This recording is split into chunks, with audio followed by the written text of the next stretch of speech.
are delighted to be having this conversation today with NATO Secretary General Mark Rutte on building a better NATO. As you very well know, he's been in that role for something over a year, but was for 14 years the Prime Minister of the Netherlands, the longest serving to date, and a Prime Ministership that really encapsulated the views that he's come to argue as head of NATO about the need for countries to work together. And I think that is what we're going to hear some more of today. He's going to make some short opening remarks. I'm then going to ask some questions. Get your questions ready, as we will have good time for that. There's someone putting up their hand ready. Thank you. Maybe not quite that ready. And I will try and get in as many as I can. And just in case you're in any doubt, it is being live streamed and is on record. Secretary General, very warm welcome. Thank you.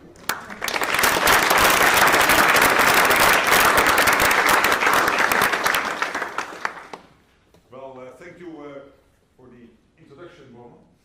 And it is a pleasure to be at Chatham House, which is still one of the world's leading think tanks on international affairs. So it's a real honor to be here. It has been producing influential ideas for more than a century. And this is a place where I want to share the plan to build a better NATO. This plan will be at the heart of our summit in The Hague. I want to thank the United Kingdom for more than 7 decades of continuous commitment to NATO. It makes vital contributions to our shared security. The British Army leads NATO's multinational force in Estonia. RAF jets are patrolling over Poland's skies as part of NATO's air policing mission. NATO's Maritime Command in Northwood directs our naval operations, and Royal Navy ships protect the seas. With a NATO-first policy at its core, I also warmly welcome the UK's new strategic defence review. It will strengthen and modernize Britain's armed forces and enhance NATO's collective defence. Commitment has a cost, and I welcome that the UK government will spend significantly more on defence in the future. I know we can count on the United Kingdom as we start the next chapter for NATO. In just 2 weeks, I will chair the NATO Summit of Allied Leaders in The Hague. And this summit will transform our alliance. We will build a better NATO, one that is stronger, fairer, and more lethal, so that we can continue to keep our people safe and our adversaries at bay. Because of Russia, war has returned to Europe. We also face the threat of terrorism and fierce global competition. Russia has teamed up with China, North Korea, and Iran. They are expanding their militaries and their capabilities. Putin's war machine is speeding up, not slowing down. Russia is reconstituting its forces with Chinese technology and producing more weapons faster than we thought. In terms of ammunition, Russia produces in 3 months what the whole of NATO produces in a year. And its defence industrial base is expected to roll out 1,500 tanks, 3,000 armoured vehicles, and 200 Iskander missiles this year alone. Russia could be ready to use military force against NATO within 5 years. 5 years. Let's not kid ourselves. We are all on the eastern flank now. The new generation of Russian missiles travel at many times the speed of sound. The distance between European capitals is only a matter of minutes. There is no longer East or West. There is just NATO. China is also modernizing and expanding its military at breakneck speed. It already has the world's largest navy, and its battle force is expected to grow to 435 ships by 2030. China has also built up its nuclear arsenal, and it aims to have more than 1,000 operational nuclear warheads also by 2030.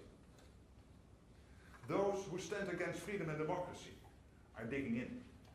preparing for long-term confrontation, and trying to dominate and define us. In 1936, Winston Churchill posed this question during debate in the House of Commons. Will there be time to put our defences in order? Will there be time to make these necessary efforts? Or will the awful words, too late, be recorded? And that is the question for NATO now. History has taught us that to preserve peace, we must prepare for war. Wishful thinking will not keep us safe. We cannot dream away the danger. Hope is not a strategy. So NATO has to become a stronger, fairer, and more lethal alliance. A stronger NATO means spending much more on our defense. All allies will reach the initial target of spending 2% of GDP on defense this year. That was a pledge made way back in 2014. Now we have a concrete plan for the future. We know what we need, and we know what to do. At the summit in The Hague, I expect allied leaders will agree to spend 5% of GDP on defense. It will be a NATO-wide commitment and a defining moment for the alliance. There are two parts to this new defense spending plan. 3.5% will be invested in our core military requirements, while the rest will go towards defense and security-related investments, including infrastructure and building industrial capacity. 5% is not some figure plucked from the air. It's grounded in hard facts. The fact is, we need a quantum leap in our collective defense. The fact is, we must have more forces and capabilities to implement our defense plans in full. The fact is, danger will not disappear, even when the war in Ukraine ends. Our decisions on defense spending are driven by NATO's battle plans and capability targets. They define what forces and capabilities allies need to provide. And last week, NATO defense ministers agreed ambitious new targets. The exact details are classified, but we need a 400% increase in air and missile defense. We see in Ukraine how Russia delivers terror from above. So we will strengthen the shield that protects our skies. Our militaries also need thousands more armored vehicles and tanks, millions more artillery shells, and we must double our enabling capabilities, such as logistics, supply, transportation, and medical support. Allies will invest in more warships and aircraft. To give just one example, America's allies will procure at least 700 F-35 fighter jets in total. We will also invest in more drones and long-range missile systems, and invest more in space and cyber capabilities. It is clear, if we do not invest more, our collective defense is not credible. Spending more is not about pleasing an audience of one. It is about protecting 1 billion people. Allies will also make broader defense and security-related investments, including infrastructure. Roads, rail and ports are just as important as tanks, fighters and warships. We need civilian transport networks that can support military mobility, to get the right forces to the right place at the right time. The home front and the front line are now one and the same. War is no longer fought at a distance. Our societies and militaries are in this together. We will invest more in civil preparedness, so our societies are ready for the day we pray will never come. And NATO works 24/7 to ensure that day never arrives. We will also spend more to protect our societies against cyber attacks, sabotage, and other threats. And broader defense and security-related investments should include financing and capital improvements to our defense industrial base. It is clear that right across the alliance we are not producing enough. So as we increase defense investment, we need to increase defense production. More demand means increasing supply, not higher prices. And it also means ensuring that the alliance can produce at scale and at speed. We need raw industrial capacity, like Sheffield Forgemasters, which I visited this morning with Defense Secretary John Healey. We need cheaper electricity, access to critical minerals, and more engineering know-how. Otherwise, the commitment to spend 5% of GDP on defense will be lost to production costs rather than invested in defense. So we will enhance and expand the industrial base right across the alliance. We will support increased defense production, remove barriers to cooperation, and harness cutting-edge technologies. To borrow from the former Labour Prime Minister Harold Wilson, I want NATO to forge its future in the white heat of innovation. To stay ahead of our adversaries, we must develop and adopt new technologies. They can be cost-effective and deliver the same effect as traditional military heavy metal. On the battlefields of Ukraine, $400 drones used the right way are taking out $2 million Russian tanks. More defense spending and production provides effective deterrence, promotes economic growth, and creates jobs. The summit in The Hague will send a clear demand signal to industry. And industry must meet our ambition. So, we will make NATO stronger by spending and producing more. And we will make NATO fairer by rebalancing the burden of our security, with every ally contributing their fair share. We all benefit from the protection our transatlantic alliance provides. And it is vital that every member of NATO pulls their weight, because America has carried too much of the burden for too long. America's allies have broad shoulders, and Europe and Canada will do more for our shared security. And that will be backed by America's rock-solid commitment to NATO. As well as becoming stronger and fairer, NATO will become more lethal. Rest assured, we will always be a defensive alliance. Becoming more lethal means strengthening our deterrence and defense posture, providing our militaries with what they need to keep us safe, and showing any aggressor we can and will hit back harder. With our military power and our resolve to use it if necessary, no one should even think about attacking us. President Putin does not act like someone who is interested in peace. Russia continues to strike civilian targets in Ukraine, day after day, night after night. This is violence for the sake of violence.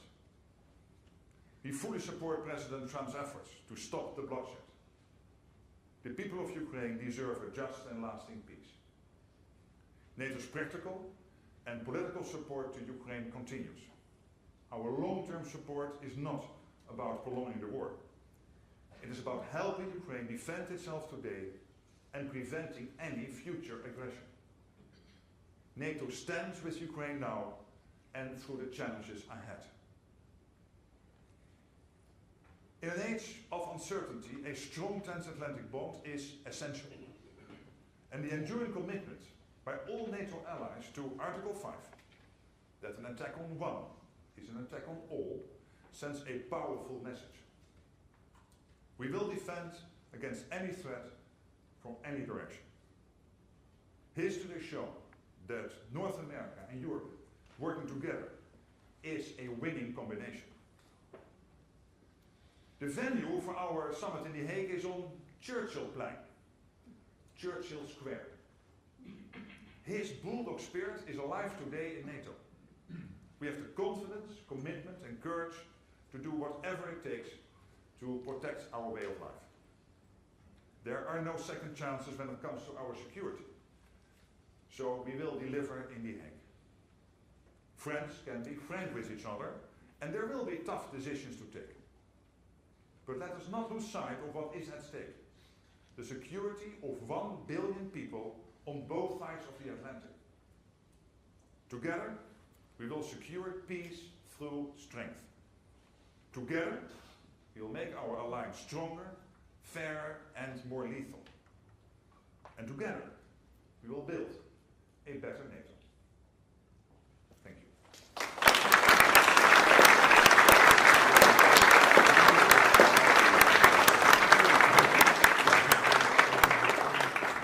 Thank you all very much indeed. And I'm using as my badge right on, but what I can recommend to you, today's edition of The World Today, which is a large part of which is dedicated not only to NATO, but people making suggestions to the Secretary-General as to what he might do. Thank you for that speech. Let me ask you, straight away, you've used the word lethal quite a bit. What point are you trying to make to that? The point I want to make is, yes, we are still a defensive alliance, but we are deadly serious that if anyone tries to attack us, that the consequences for that attacker will be devastating. Be it Russia or anyone else who tries to do anything against us. And we have to be absolutely clear. And this is not only about the money and the weaponry, it is also about the mentality, that we do realize that there is a lot at stake here. And the people trying to act against us must understand this. So what is the main threat to NATO members? Is it Russia, which everyone in Europe is very conscious of, or is it China, which seems to be the focus of the US's alarms in the world? The main long-term threat against NATO is Russia, there's no doubt. But you rightly said there is more than Russia. And NATO was never established to fight only the Soviet Union. It was there to protect NATO territory from anyone who tried to attack us. And what we see at the moment is an enormous build-up in China of their military capabilities. I mentioned in the speech, including what they do Navy-wise. They will have in 2030 100 more ships than the US has currently. And they have a defense industrial base in China to build even more ships, which the Americans at this moment can absolutely not compete with. And this is one of the big issues we have, that when it comes to defense spending, there is an issue with Europe and Canada. When it comes to defense production, there is an issue with Europe, Canada, and the United States. Because all over the alliance, we are not producing enough. And China is working together with North Korea, Iran. They are supporting, as we all know, Russia's war efforts against Ukraine. So these four working together is, of course, a relevant development. So yes, Russia, but clearly also focusing on what China is doing, and of course, the fact that these four working together and North Korea are getting the latest technologies from Russia and others in return for their support to Russia in the war effort against Ukraine. So in terms of strategy, it is Russia, it is China, and it's the others working with it, all of these. Yeah, so NATO wants to protect its territory for 1 billion people. And of course, when you ask me what is your first and main threat long term, it is Russia, absolutely. But we have to be conscious of what is happening. And I was visiting 2 months ago Japan, speaking with the whole senior leadership there. And of course, they are very worried about what's happening in the Pacific. They really very much value the relationship they have with NATO. That is also true for Korea, the Republic of Korea, for Australia, for New Zealand, the so-called Indo-Pacific Four. And it shows you that we cannot think that there is one theater which is the Euro-Atlantic theater. Yes, of course, that's the main theater we are focusing on. But we have to be conscious of the fact that this is all interconnected with what is happening in the Pacific. And the war in Ukraine, Russia's unprovoked war against Ukraine, clearly shows that all these countries work together. Can NATO survive a drawdown of US presence in Europe and some of the questions that the US has directed at NATO about its value? Since President Trump came in office, in the first couple of weeks I got many questions from European leaders. Will the US stay committed to NATO? And I told them, I said, well, you might want to put on your television and listen to President Trump when he has President Macron in office, or Prime Minister Starmer, or Prime Minister Maloney, when I was visiting, and recently, of course, Chancellor Merz. And there is a total commitment from the American president and down the whole system to NATO, but also an expectation. The expectation is that we in Europe and Canada will indeed equalize in spending with the US. And we have to do that, not only to equalize, but we need that 3.5 core defense spending to be able to deliver the capability targets. Then there's the question, okay, if they then stay, Mark, with NATO, might they all of a sudden decide that Sakir should be a European general, the Supreme Allied Commander, which has traditionally always been an American general, because there were these rumors. Well, there's your evidence. Last week the appointment was announced of the new Supreme Allied Commander and holding an American passport. And the third question is, will they all of a sudden withdraw troops from Europe? There's absolutely no question of that. What they have said is that, yes, obviously for the United States, not only concentrating on the Euro-Atlantic, but also as the biggest worldwide economy and the biggest defense power in the world, they also have to, of course, focus on the Pacific, they have to focus on the Middle East, and that over time there will be somewhat more pivoting towards Asia is only logical. I'm not worried about that, but I'm absolutely convinced we will do that in a step-by-step approach.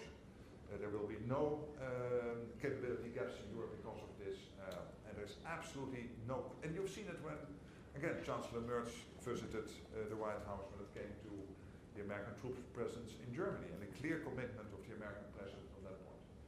So no capability gaps in Europe. Over what period?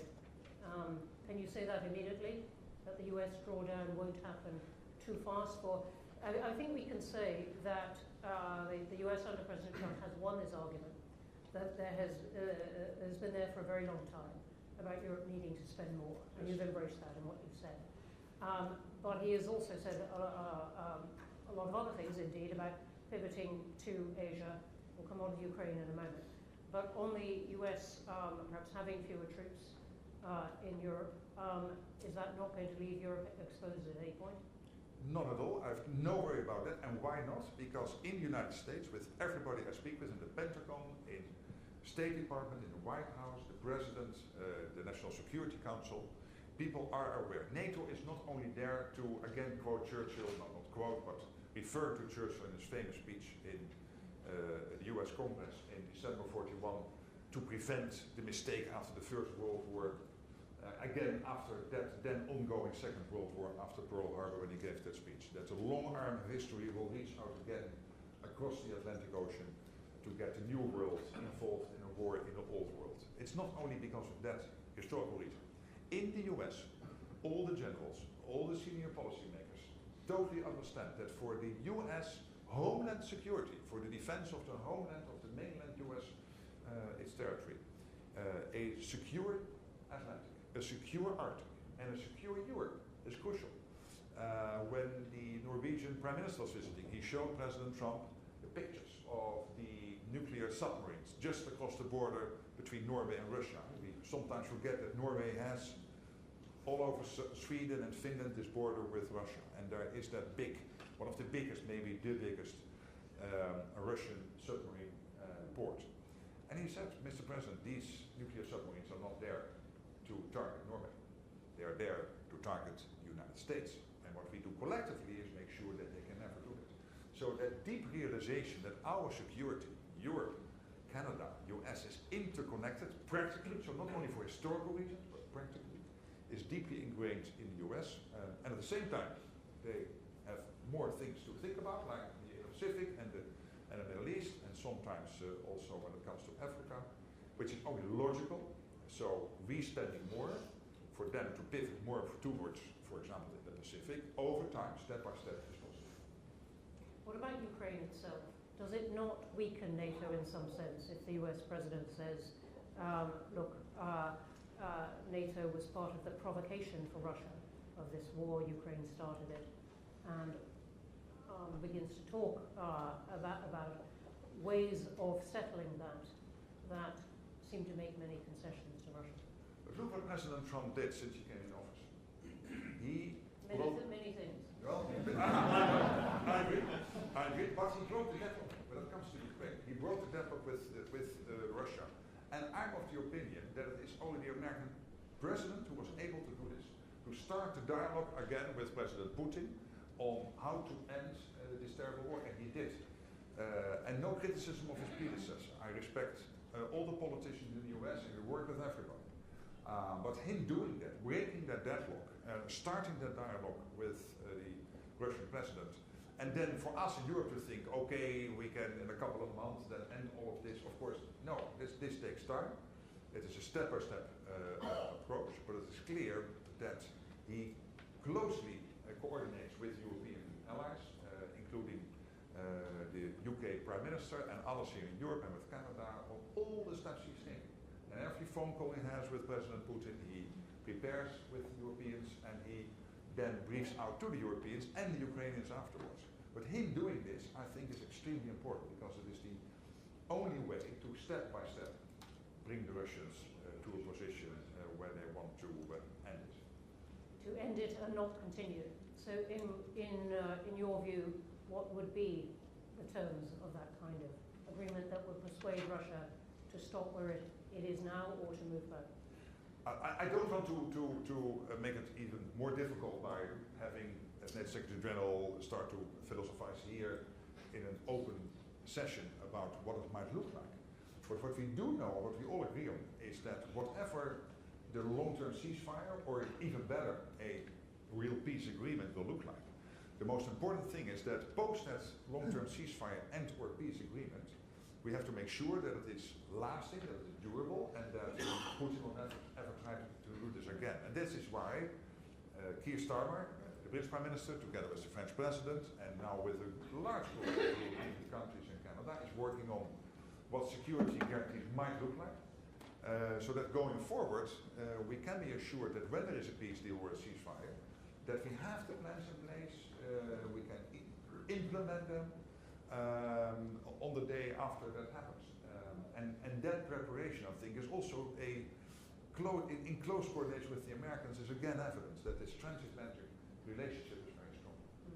You've mentioned Canada a couple of times, and many people have asked whether NATO can accommodate a member that is threatening the sovereignty of another member, as the US has been with Canada.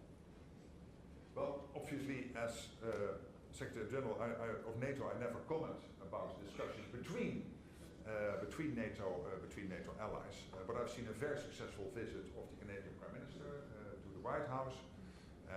So it's my impression that whatever issues there are, they are dealing with that in an amicable way. NATO, turning back to Europe then, NATO is working, many people have said, very closely with the European Union at the moment, but there are still big differences of opinion within the European Union, within European members, particularly on Russia. How do you accommodate that? You're obviously not responsible for what all these prime ministers and presidents say, but still you are trying to arrange some kind of agreement and strategy between them. I'm thinking of Hungary and Slovakia's attitudes to Russia, for example. And by the way, there are also allies within NATO, both Hungary and Slovakia, and we are always able, in the end, to come to an agreement with the 32. NATO was never established to have a kumbaya where we would immediately, from minute one, agree on everything. So to have that debate as democratic societies within a democratic alliance, which is based on unanimity, I think only strengthens the alliance. And when it comes to the cooperation with the EU, you're right. We are working closely together with the European Commission, with Ursula von der Leyen, the President of the European Commission, Antonio Costa, the Chair of the President of the European Council, but also with the High Representative, Kaja Kallas, with the President of the European Parliament, with Andris Kubilius, the Defense Commission. It's a real close cooperation, where we all agree that when it comes to the division of labor, NATO is about the hard setting of the hard standard setting, making sure that we know what we need in terms of capabilities, the standards when it comes to our systems and weaponry, etc. And the EU is in the position of the power of the internal market. For example, getting the industrial base going, making sure that these investments will take place, that ultimately in a couple of years we will not conclude that we still buy the same amount of weaponry, which is far from enough, but at a higher price. And that cooperation is really working very well. How would you explain to people who are running a government now, a democratic government, how to explain to their voters why so much money is suddenly needed on defense? the numbers are going up. You know, this government has taken time to commit to 2.5%. Some people are talking about 3, even 5, as you're saying. So they have to go, as this government will. Wednesday has its spending review in Parliament, illustrating how much money there isn't for lots of things. How would you suggest to them that they explain to the House why this is so necessary now? I would explain it in a way by saying that the world we thought we were entering in after the Berlin Wall came down is definitely gone. This whole idea that we would have a sort of pleasant, peaceful living together with the Russians is gone. That Vladimir Vladimirovich Putin is clearly expansionistic. What he has done with Ukraine is really staggering. The amount of death on both sides, also on the Russian side, by the way, is amazing. The investments he is making. His economy is on a total war foot. As I said in my speech, and let me repeat it again. NATO economy is 25 times bigger than Russia. It's 50 trillion, and the Russian economy is 2 trillion. That 2 trillion economy is producing 4 times as much ammunition as the whole of NATO is producing at the moment. And you can ask any general, and he will tell you, yes, drones and AI, etc. But Mark, the core of every war will always start with stockpiles of ammunition. You can never ever allow for a situation where your ammunition piles are not sufficiently stocked. And here, the Russians are outpacing us 4 to 1, 4 times as much as we are producing. And again, we are 25 times bigger. And then look at our air defense systems. We simply do not have enough. In the UK, all over Europe, in Canada, the US, in the whole of NATO.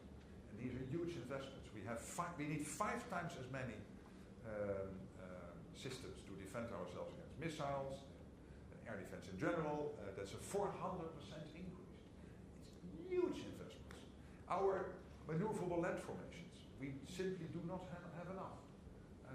The UK, Germany, all over Europe, we do not have enough. Our command and control systems, our long-range weapons. So there is the clear gaps are there, and we have heavily reconstituting Russia at a pace which is really threatening. They cannot mount a successful attack against NATO territory now, but in 3 to 5 years they might be able. I wanted to ask you about exactly this point. And you put a lot of weight on that, exactly that sentence in your speech. Is that based on military capability, or is it based on a reckoning of their planning? What did you mean by picking out that? 3 to 5 years that they could attack NATO territory? Yes, so for example, last week it was the German Chief of Defense saying by 2029, that's in 4 years, they might be ready to do that. And this is just based on the military people telling us, look what Russia is doing, look where we are. Yes, we can still defend ourselves, but if we do not start today with getting our defense industrial base in order, getting the ammunition production going, getting our air defense systems production going. Take the Patriot, the most important air defense system we have, for the most advanced at the moment. You will get it in 10 years if you order it today. And the question is a bit like in the old times of the Soviet Union, that you can ask the return question in the morning or the afternoon. Why is that important? Yes, in the afternoon the F-35 will arrive. So these are the timelines we are facing at the moment, and I'm only slightly exaggerating here.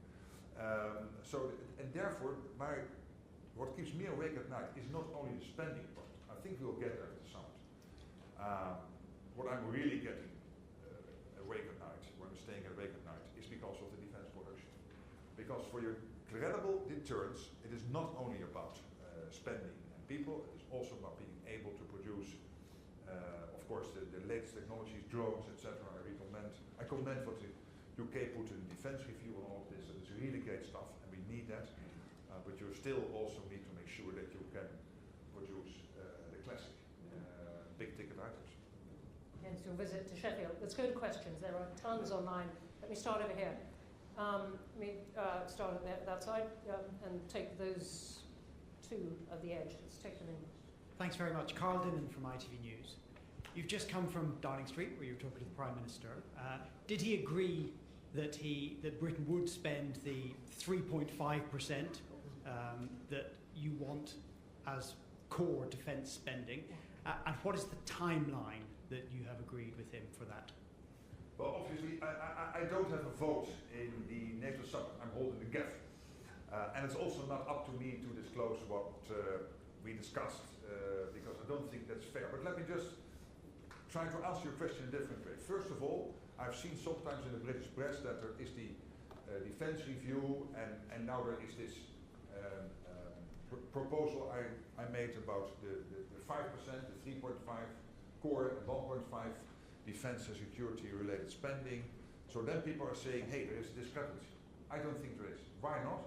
Because every country is working in cycles to constantly update its own defense strategy. That's exactly what the UK is doing, and I'm really impressed with what John Healey, the Defense Secretary, and the Prime Minister, and the Foreign Secretary, David Lammy, have brought out last week. Because it's exactly what we need. The drones, the latest technology, but also, for example, investing in 6 factories producing ammunition. I mean, you heard me about my worries about ammunition. I mean, this is at the core of the UK defense review, including the spending targets to get there. And then there is, and this is happening in many countries in different cycles, etc.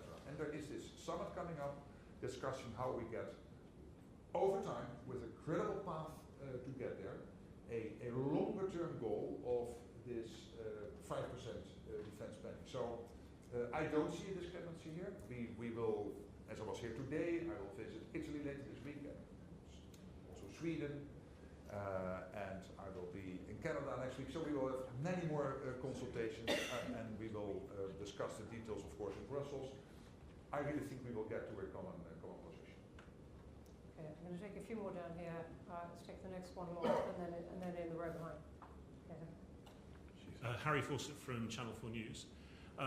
You said that the 1.5% defence-related spending was grounded in reality, and it's not for an audience of one. It is, though, it seems like a happy coincidence that 1.5 plus 3.5 equals 5, and there is some criticism that there is an elasticity in how to define what comprises that kind of spending. So how do you respond to those concerns, and is there a metric to define exactly what should fall within that 1.5%?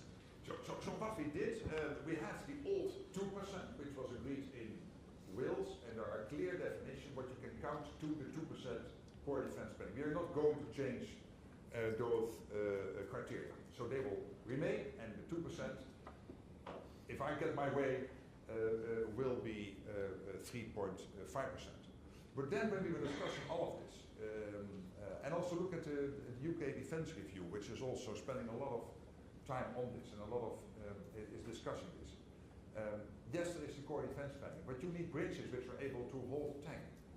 Sometimes you are even not there with your car to cross the bridge, let alone with the tank. You need the defence industrial base to be developed. For example, this factory in Sheffield was bought by the UK government because it is delivering core capabilities which are essential to the UK defence requirements. Buying such a factory is not a defence spend in the 2%. But still you need to do it. You need to develop the defence industrial base because we simply do not have enough. And then we have the issue of societal preparedness. When you watch Norway or Finland or Sweden, what they are doing in terms of having the whole of society to understand what their role will be it active or at least not getting in the way of the military people if war breaks out or a natural disaster hits. I mean, in many other countries, my country, many other countries, we are not nearly there. So all this spending also needs to be done. And we have calculated this at roughly 1.5%. We are now discussing in Brussels the more specific items, but these are the big ones. So defense industrial base, developing your infrastructure in a way that it can help you to move from A to B with military and equipment. But also this big issue of preparing your civilian populations for whatever might happen. And there's a lot of money, so we need to do that. Okay, I'm going to take that one in the, yes, and then I'm coming to some more over here. Hello, Edward Lucas of The Times. You mentioned in your speech improvements to the defence defence finance and investment. And I was wondering if you could elaborate on that a bit. Is this an allusion to the idea of a defence bank, which John Healey was talking about at the weekend. It's not just a matter of spending more money, it's spending it more effectively, which you've alluded to. There are a couple of initiatives out there, so I was not particularly alluding to them, but I know of these initiatives and we follow them with great interest, because everything making it possible to get the money and spend it where we need to spend it is positive. But it's always a bit tricky for me to get into the details of each of these initiatives. But take another initiative, which is the European Union. What the EU is doing with Re-aim Europe, which is an 800 billion package in which you have the 150 billion SAFE program. You could also argue that that is also part of freeing up the money at a national level to make it possible for countries to invest enough. So it is really optimizing here, but it's also about your defense industrial base. That there might be opportunities when maybe in the future you would have unavoidable closures of some big industrial plants for whatever reason, because this is part of your normal economic cycle. And of course, always regrettable, but not always avoidable. That you look in a pragmatic way whether this is an opportunity now to use that particular asset to converge into defense production. So all of these issues are falling under that sentence. Okay, I'm going to take a few which are about Ukraine or fighting. Go to the BBC. Fighting now. I'll come. All right, go on. I'm not going to suggestions, then I'm going to Ukraine. We don't have to be a fight with you. Jonathan Beale from BBC. You didn't actually answer the question for Carl, which was what is the deadline for this? Is it 2032 or 2035? Are you saying also that spending 3% is the same as 3.5%? Because it doesn't, to me, that seems a little bit odd. And then finally, are you going to include? Are you going to allow the UK government to include? They include at the moment in their 2.3% costs on security services, MI5, MI6. Do you consider that to be core defence spending?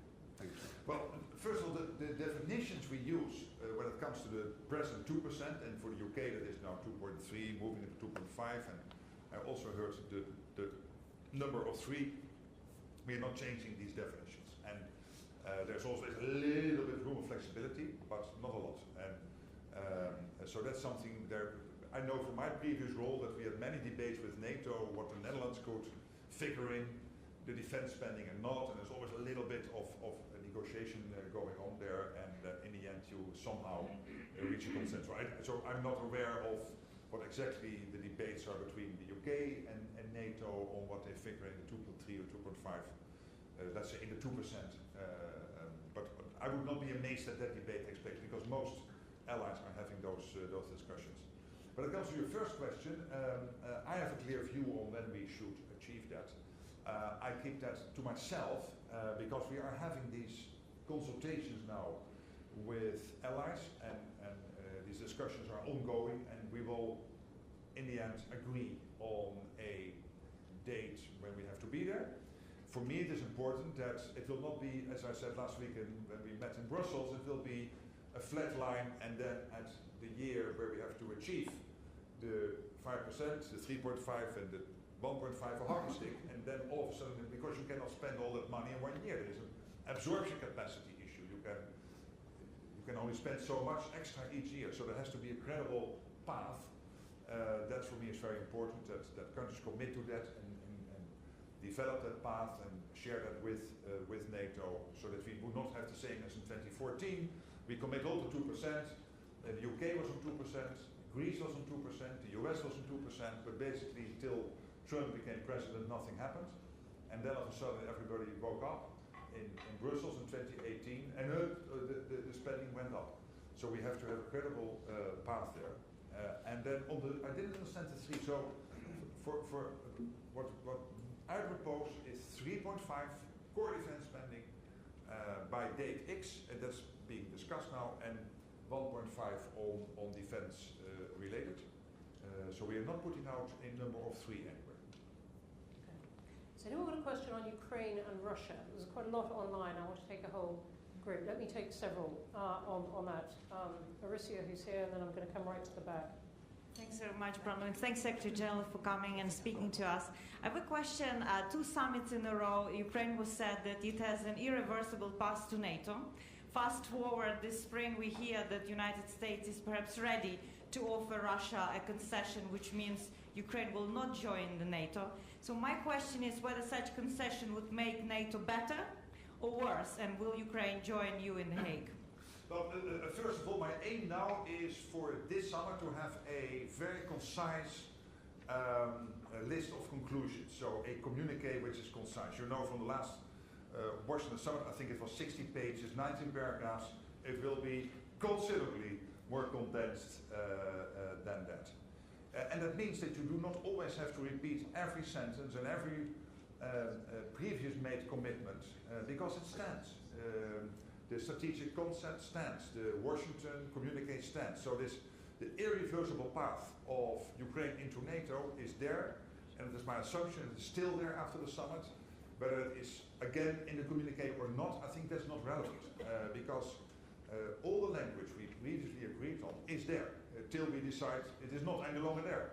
So I pretty much presume that at my presser after the summit I will repeat that sentence as being part of what NATO agreed. And we are building that bridge as we are speaking, through the command in Wiesbaden, through the organization in Poland we have jointly with Ukraine to capture all the lessons, through the comprehensive assistance package, all the other activities. Of course, our team in Kiev, the NATO team in Kiev, working closely with the Ukrainian government. So all of this is there, and building basically the bridge. And what I would assume that the NATO summit will be really about spending, it will be about production. Of course there will be Ukraine in the communique, no doubt, but don't expect endless paragraphs of restating what we already said in the past. That's all there and it will stay there. And then on America, but not only the US has come out for a long time against Ukraine joining NATO. There have been other allies, take Hungary, take Slovakia and others who have said we are against that. So the language is there is this irreversible path into NATO. And again, I think that the Hague communique will be really very much focused on a few issues. Okay, thanks. Let me go right to the back. And then here in the front. Yep. Chris Ellison, member. Secretary General, thanks very much for your talk and the questions. You emphasise production in Russia is about 4 times that of NATO, but they're not building stockpiles. They have no stockpiles. They are using that. Is it fair to say then that the clock starts ticking and the risks to NATO start increasing once we get a sustainable ceasefire and that production is put into stockpiles? Statement of fact, I think, and by the way, our assumption at the moment is that even whilst the war against Ukraine is continuing, that they're still able to slightly increase stockpiles, but that's debatable. But I think to your question, I mean, that's a statement of fact. Okay, can we come over here to the front? Thank you. Thank you, Secretary General. I'm Francis Stoney, The Telegraph. There's an American outlet this morning that's describing Trump's reaction to the deep strikes on Russian territory by the Ukrainian drones as being badass. I wonder what your reaction was to that, because and whether you agree with Kyiv that to end this war is going to require additional long-range strikes into Russia to take out its industrial capacity.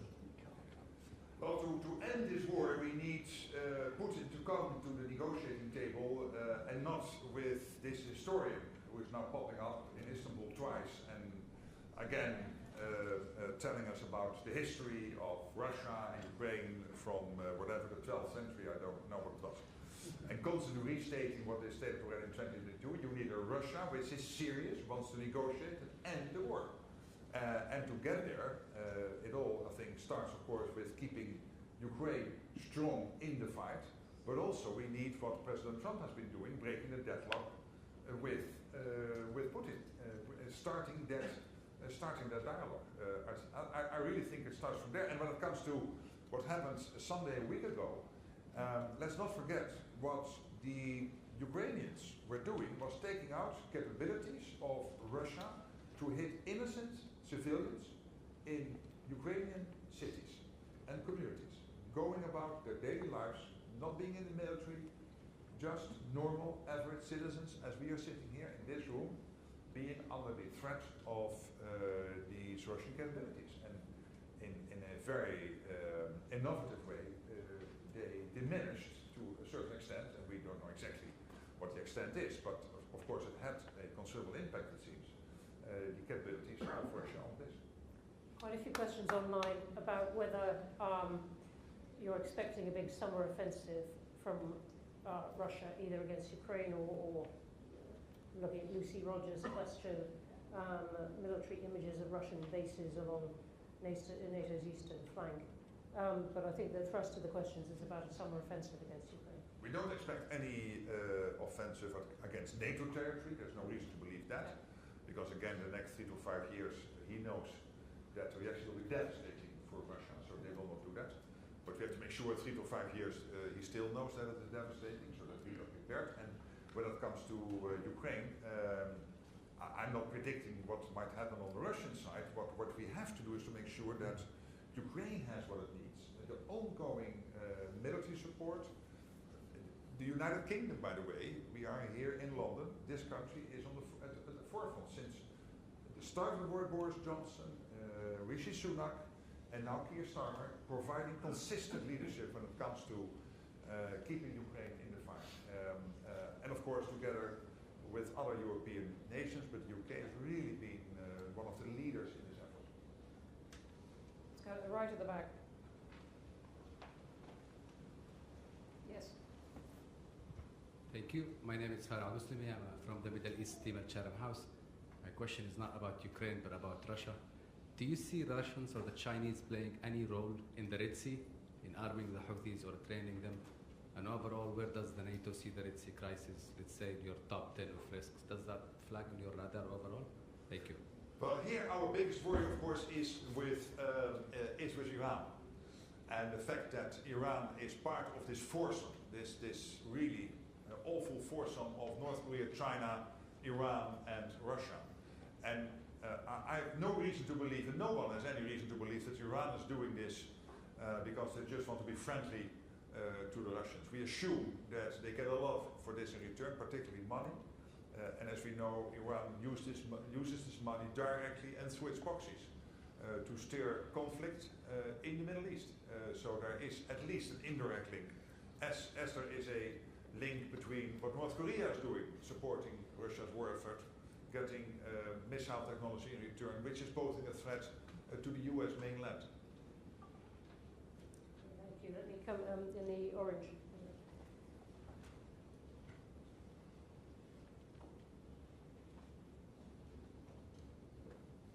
Danielle Sheridan from The Telegraph. Do you think this How many Wednesday... are here from the Telegraph? Big newspaper. I was almost not going to say where I was from, actually, but... do you think this Wednesday we should see the Chancellor raise taxes in order to cover the defence spending that you think is required? Well, it's not up to me to decide, of course, how countries pay the bill. I mean, what I know is that if we want to keep our societies safe, and look, if you do not do this, if you would not go to the 5%, including the 3.5% core defense spending, you could still have the National Health Service, or in other countries their health systems, the pension system, etc. But you'd better learn to speak Russian. I mean, that's the consequence. I mean, when I came to NATO, people sometimes told me, yeah, but Mark, bringing these brutal facts out in the open might also rattle our population. Yes, they'd better be rattled. Because this is the reality. I mean, let's be honest. This is our task as politicians to be brutally honest. How we see the facts and what is and the facts are clearly there that Russia is able, within 5 years, to mount a credible attack against NATO territory. If we do not now start to take these decisions, and then of course is the issue how to finance that. Well, that's up to national politicians, and they're always.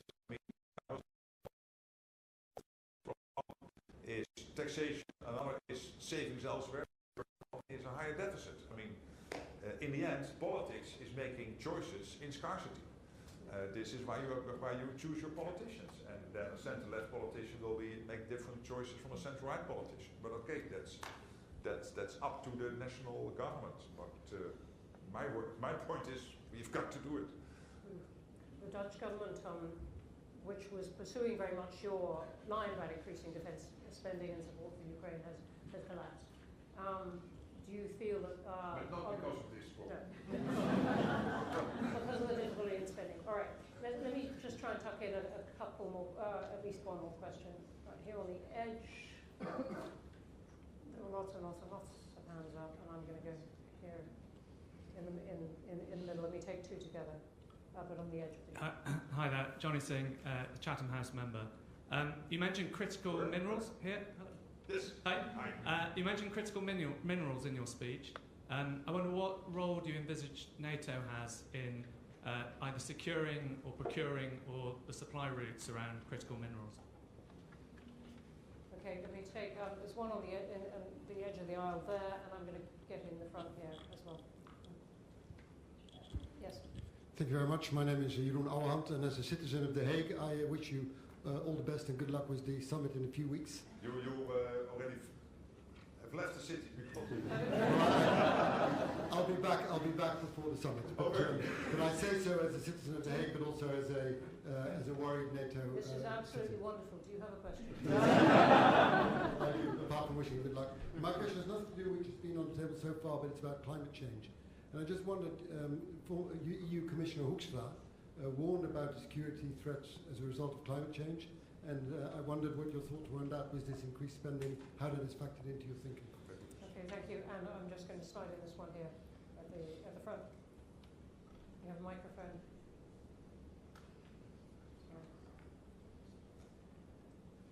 My name is Hashan Shankuri. I'm a Chatham House member and I work for Mail Online. I'm sure you've paid attention to Elon Musk's feud with Donald Trump. What view does NATO take of this, and how has it sort of impacted your wargaming strategies because of dependence on Starlink and SpaceX? I was waiting for you to make the connection. But tempting as it was. Right, critical minerals. Question on critical minerals. The role here for NATO will be a typical coordinating role. So we provide a platform to discuss this wherever necessary, because logistics, supply chain, all these issues, making sure, for example, that when it comes to ammunition production, we have all the basic materials to do that. Obviously, nations are working on this, allies, but NATO can always provide a platform to have that discussion more coordinated. On climate change, obviously, this is a case in point. What we are seeing is that, for example, the Arctic is opening up, so it has an impact. And the fact that the Russians and the Chinese are now sailing in the Arctic, and that the 7 high north countries, US, Canada, Sweden, Finland, Denmark and Iceland, have asked NATO to become more involved here, and we will do that.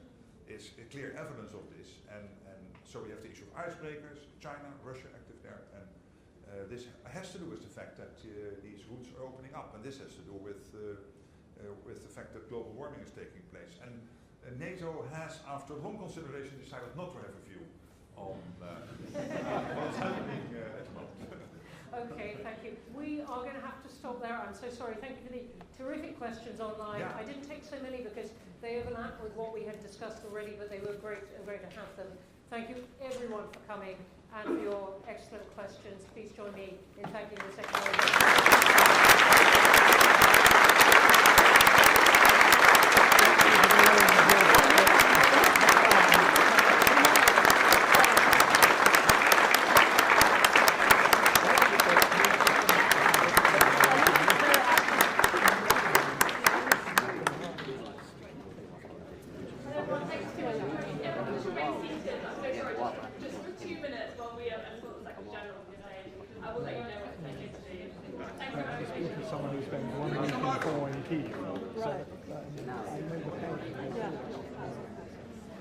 But anyway, good to meet you.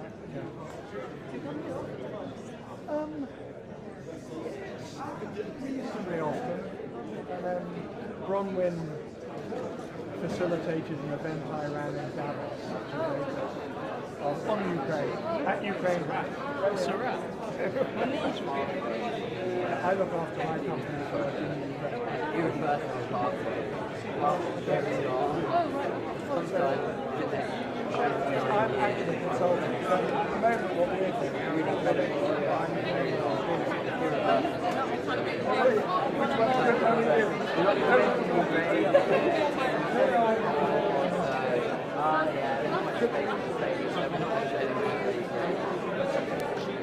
Gosh, a lot of words.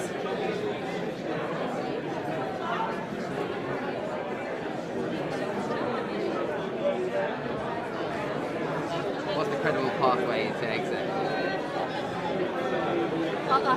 I don't understand a single word. Yeah, when you answer that question. Yeah. When we have our appraisals, I want you guys to tell me, I'll be like, UJ, you failed to meet these targets. You're just going to say, there's a credible pathway to the target. Oh yeah. There's credible and irreversible pathway. It's like last time when Tony Blinken was asked by Russia, what is the end game? Yeah. Like, oh, a resilient democratic society. I didn't raise 100 grand, I raised 5 grand. But like, I'd like to think I have 95 grand of just added value, my general contribution to the program.